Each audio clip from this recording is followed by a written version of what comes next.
देखिए 27 चुनाव की नजदीकियां दिन पर दिन बढ़ती जा रही है और जो अहम मुद्दे हैं जनता के लिए, युवाओं के लिए, शिक्षा, उसमें कोई बात नहीं कर रहा सत्ता पक्ष के लोग। बाकायदे राम मंदिर पे डिबेट हो रहा है, राम मंदिर को लेकर के आरोप प्रत्यारोप हो रहे हैं, सपा पे आरोप लगाए जा रहे हैं, तो भाजपा पे आरोप लगाए जा रहे हैं, कांग्रेस पे आरोप है। कि सबसे बड़ा सवाल ये है कि शिक्षा नीति को बदलने के लिए और शिक्षा मंत्री के जो एक इस्तीफे देने की बात जो न जाने कितने दिनों से जंतर मंतर पर सोनम वाकचूक बैठे हैं, उस पर सत्ता पक्ष के लोग जवाब नहीं दे रहे, चुप्पी साधी हुए।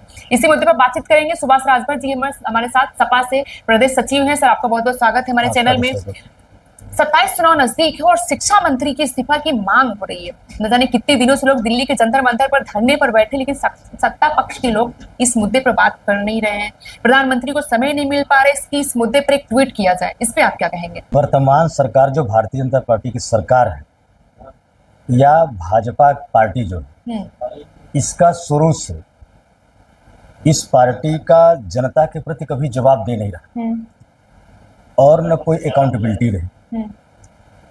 सबसे पहले यदि हम शिक्षा व्यवस्था को खराब करने का शुरुआत हुआ था तो भारतीय जनता पार्टी की सरकार उत्तर प्रदेश में थी, कल्याण सिंह जी मुख्यमंत्री थे और उस समय शिक्षा मंत्री थे श्री ओम प्रकाश सिंह। आज वो नहीं है शायद हम लोग बीच में। पहली दफा शिक्षा जो है पूरी तरीके से गवर्नमेंट सेक्टर में रहना चाहिए, ठीक। लेकिन माध्यमिक और हायर एजुकेशन में उस समय के शिक्षा मंत्री ने सेल्फ फाइनेंस स्कीम लाया, स्ववित्त पोषित योजना। और चूंकि शिक्षा हर व्यक्ति को देना सरकार की जवाबदेही है और उसका राजधर्म है, लेकिन भारतीय जनता पार्टी चूंकि व्यवसाय करने वाली पार्टी है, इसने शिक्षा का भी व्यवसायीकरण कर दिया। उस समय जितने डिग्री कॉलेजेस थे, मतलब वो डिग्री कॉलेजेस जो अर्ध शासकीय है यानी एडेड है, जो ग्रांटेड है, एड दिए गए हैं राज्य सरकार की तरफ से, उन सभी संस्थाओं में आज दो तरह की व्यवस्था चल रही है।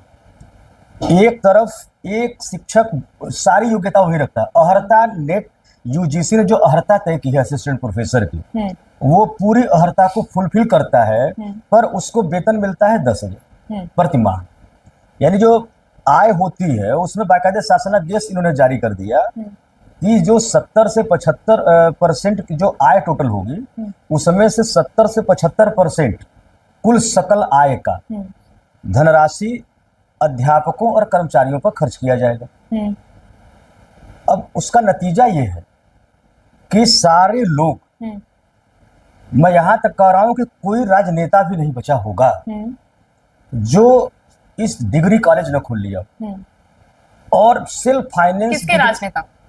सिर्फ विपक्ष के ही? सत्ता पक्ष के लोग? सत्ता विपक्ष दोनों? नहीं, सत्ता पक्ष के लोग की बात विपक्ष के लोग नहीं खोल रहे? नहीं, विपक्ष के नहीं। सत्ता वो इसलिए लाया गया था, सत्ता पक्ष के ऐसा कोई नेता विधायक मंत्री नहीं होगा जिसके 10-10, 5-5 डिग्री कॉलेज न हो।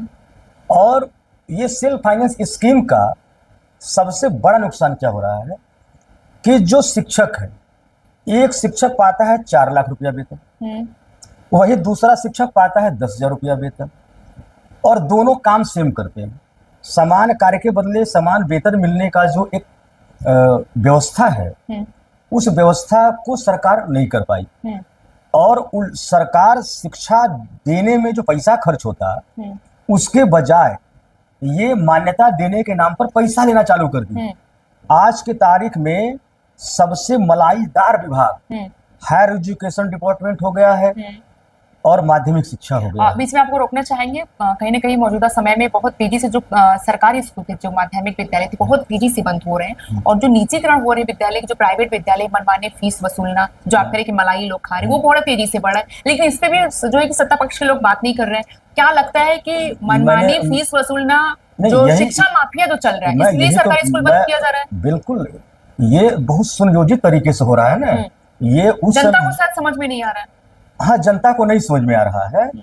और जनता, देखिए क्या, हमारे देश की जो जनता है ये परेशान होता है, खूब परेशान होता है, पर जिस तरीके से इसको प्रोटेस्ट करना चाहिए सड़क पर आकर के, वैसा नहीं कर पाता है। लेकिन बीजेपी के लोग कहते हैं कि जो सरकारी स्कूलों को बंद किया जा रहा है, क्या किसी स्कूल में 4 बच्चे हैं, उसमें 4 अध्यापक है, सबको सैलरी दिया जा रहा है, तो उसको दूसरे स्कूल में कन्वर्ट किया जाए, इतना पैसा देने की क्या इस बात जरूरत का है? है कि आप ऐसे समझिए, जैसे इंटर तक हर कोई चाहता है, एलकेजी से इंटर तक, कि हर गार्जियन चाहता है कि मेरा बच्चा जो पढ़े वो कॉन्वेंट में पढ़े, नर्सरी स्कूल में पढ़े, जहाँ की अंग्रेजी शिक्षा दी जाती है। हालांकि वो अधकचरा शिक्षा दिया जाता है, क्योंकि जो सीबीएसई पैटर्न अधकचरा स्कूल है। कब बता रहा हूँ कैसे, जो सीबीएसई बोर्ड है के हैं या आईसीएसई बोर्ड है, जो उन बोर्डों से मान्यता तो ले लेते हैं, पर उसमें जो टीचर रखते हैं वो नॉर्म को फुलफिल नहीं करते हैं। नॉर्म फुलफिल करने वाले टीचर को रखने के लिए आपको अच्छा वेतन देना पड़ेगा। ये आपको बता दूं कि 500 रुपए से लेके 2000 रुपए के वेतन पर ये शिक्षक रखते हैं, और 24 घंटा उस शिक्षक के ऊपर तलवार भी लटकाए रहते हैं। वो हिंदी मीडियम से जो शिक्षक पढ़ा होगा वो अंग्रेजी में कैसे बच्चे को ज्ञान देगा? जो उसकी मीडियम है, जो वॉइस मीडियम है, वो पूरी इंग्लिश में होनी चाहिए। ठीक। लेकिन होता क्या है कि वहां वो टीचर हिंदी में पढ़ा है और उसको सारी किताबें इंग्लिश में पढ़नी है, तो वो घर खूब प्रैक्टिस करता है और मिलावटी शिक्षा देता है। देखिए सुभाष से, जिस तरीके से आप बात करें कि आज प्राइवेट स्कूलों में ऐसे और तैसे जो देश का भविष्य वो कहीं ना कहीं अंधेरे में जा रहा है, इस पर कोई डिबेट करने आज के तारीख में भारतीय जनता पार्टी जैसे आप कह रही हैं कि अभी जो एक काक्रोच हमारे युवा का जो आक्रोश था, उस आक्रोश से युवा काक्रोच उन्होंने भारतीय जनता पार्टी बना ली और लगातार वो प्रोटेस्ट कर रहे हैं। तमाम समाज सेवी प्रोटेस्ट कर रहे हैं। उस समय के लिए उत्तर प्रदेश के मुख्यमंत्री बने थे, तो शिक्षा के क्षेत्र में बड़े पैमाने पर उन्होंने काम किया था और बहुत पक्की नौकरी दिया था। उसके बाद नेता मुलायम सिंह यादव जी, हमारे पूज्य नेताजी, वो जितने उस समय नॉन एडेड कॉलेज थे सबको ग्रांटेड एड पर लेकर के, पहले होता क्या था, मैनेजमेंट के माध्यम से एक कॉलेज खुल जाता था और टेम्पोररी शिक्षक रख लिए जाते थे। 3 साल बीतने के जब 3 साल वो पूरा टेन्योर हो जाता था, तो तुरंत उनको जो है सरकार ग्रांटेड एड पर ले लेती थी, जिससे कि वो पूरे शिक्षकों को अच्छा वेतन मिलता था और शिक्षा व्यवस्था एकदम अच्छे गुणवत्ता के साथ चलता था। तो हमने दिखाया है, आज जो डिग्री कॉलेजेस में जो शिक्षक है जो रिटायर हो रहे हैं, हमारे आदरणीय पूज्य नेता मुलायम सिंह यादव जी के कार्यकाल में उन सभी को एड पर लेकर के उनको जो है परमानेंट टीचर बनाया गया। तो जो अकाउंटेबिलिटी, जिससे जो विकसित राष्ट्र है वो इसलिए विकसित है, वो शिक्षा के क्षेत्र में साइंटिफिक थॉट रखते हैं। भारत नहीं रख रहा है वर्तमान में भारत में तो साइंटिफिक थॉट ही खत्म हो गया, सिर्फ रिलीजियस थॉट चल रहा है। जैसे अभी 2 दिन पहले हमारे डिप्टी सीएम केशव प्रसाद मौर्य गए थे आजमगढ़। वो कह रहे थे कि समाजवादी पार्टी नमाजवादी पार्टी, मतलब हिंदू मुसलमान के अलावा इनको कुछ आता ही नहीं। उनको बता रहा हूं कि ये कितने खराब संस्कार वाले लोग हैं। अच्छा, ये समाज को बांटते हैं। हाँ। ये समाज को बांटकर राजनीति करना चाहते हो। बांटने का आधार क्या लेते? धर्म। हाँ। और धर्म को टूल बना लिए हैं। हाँ। और धर्म के नाम पर ये डकैती भी डाल रहे हैं। क्या लगता है जो धर्म है 27 में काम नहीं करेगा? एकदम काम नहीं करेगा, क्योंकि धर्म के नाम पर जो प्रभु श्री राम को ये डकैती डाल रहे थे 2008 से, वो सारी जो है चीजें हमारे महबूब नेता ने एक्सपोज कर दिया।